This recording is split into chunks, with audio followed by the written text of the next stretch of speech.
मालेगाव येथील सोक्ष कासार समाजाच्या वतीने मामलेदार गल्ली येथे असलेले श्री कालिका माता मंदिराचा ललित पंचमीला वर्धापन दिन असतो।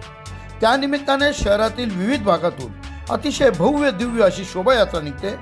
या शोभायात्रेमध्ये समाजातील अनेक महिला व पुरुष याच्यात समाविष्ट होतात, सामील होतात व त्याद्वारे लेझिम पथक, कालिका माताचा जिवंत देखावा, छत्रपती शिवाजी महाराजांचा देखावा, तसेच आदल्या दिवशी आणि नऊ दिवस नवी देवीचे पाठ वगैरे धार्मिक कार्यक्रम देखील होतात।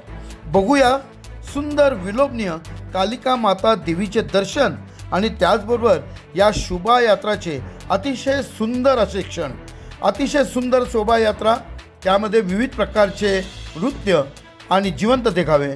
बघूया सविस्तर। प्रबंधभूमी महाराष्ट्र न्यूजसाठी महाराष्ट्र न्यूज इन्चार्ज हरीश मारू।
कासार समाज मालेगाव अध्यक्ष श्री रुपेश रत्नाकर दशमुखे।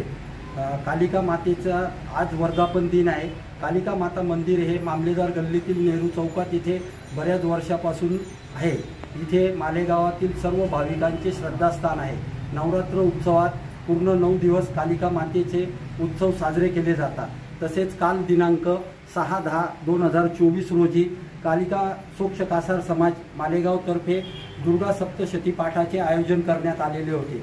त्यामध्ये इतर समाजाच्या महिला व कासार समाजाच्या महिलांनी उत्स्फूर्तपणे सहभाग घेऊन कार्यक्रम हा यशस्वीरित्या व आनंदाने पार पडला। तसेच आज ललिता पंचमी या दिवशी कालिका मातेचा वर्धापन दिन असतो। त्यानिमित्ताने कासार समाजातर्फे कालिका मातेची शोभायात्रा ही काढली जाते। शोभायात्रेमध्ये आज महिलांचे धूप पथक व लेझिम पथकाचे आयोजन करण्यात आले आहे। तसंच कालिका मातेचा हा जिवंत देखावा सादर करण्यात आलेला आहे। त्यामध्ये तसेच छत्रपती शिवाजी महाराज यांचाही देखावा सादर करण्यात आलेला आहे। मिरवणुकी देवरे प्लॉट, खलील शेठची चाळ, राम सेतू पूल, शनी मंदिर, 5 कंदील मार्गे मामलेदार गल्लीतून मिरवणुकीची सांगता ही नेहरू चौकात कालिका मातेच्या मंदिराजवळ होत असते। आरती करून मिरवणुकीची सांगता होते। या कार्यक्रमास समाजातील व इतर समाजातील सर्व भाविके मोठ्या संख्येने उपस्थित राहत असतात। धन्यवाद। कालिका माता की जय। कालिका माता की जय। ताज्या व महत्त्वाच्या बातम्या बघण्यासाठी प्ले स्टोअरवर जा, प्रबलभूमी ॲप डाउनलोड करा व या धावपळीच्या जीवनात अपडेट